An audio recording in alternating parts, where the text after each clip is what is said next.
بسم الله الرحمن الرحيم.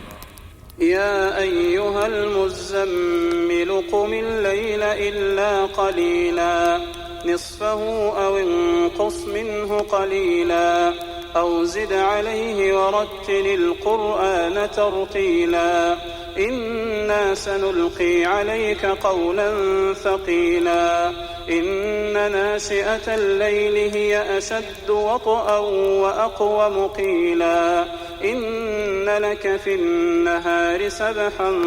طويلا واذكر اسم ربك وتبتل إليه تبتيلا رب المشرق والمغرب لا إله إلا هو فاتخذه وكيلا واصبر على ما يقولون واهجرهم هجرا جميلا وذرني والمكذبين أولي النعمة ومهلهم قليلا إن لدينا أنكالا وجحيما وطعاما ذا غصة وعذابا أليما يوم ترجف الأرض والجبال وكانت الجبال كثيبا مهيلا إنا أرسلنا إليكم رسولا شاهدا عليكم كما أرسلنا إلى فرعون رسولا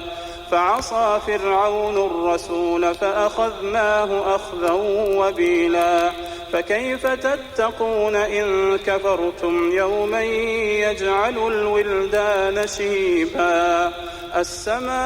السماء منفطر به كان وعده مفعولا إن هذه تذكرة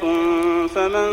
شاء اتخذ إلى ربه سبيلا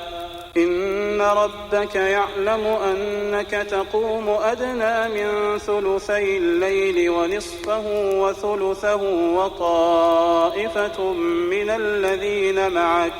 والله يقدر الليل والنهار علم أن لن تحصوه فتاب عليكم فاقرؤوا ما تيسر من القرآن علم أن سيكون منكم مرضى وآخرون يضربون في الأرض يبتغون من فضل الله وآخرون يقاتلون في سبيل الله فاقرؤوا ما تيسر منه وأقيموا الصلاة وآتوا الزكاة وأقرضوا الله قرضا حسنا وما تقدموا لأنفسكم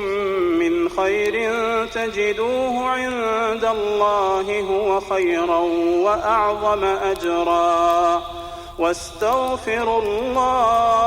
الله إن الله غفور رحيم.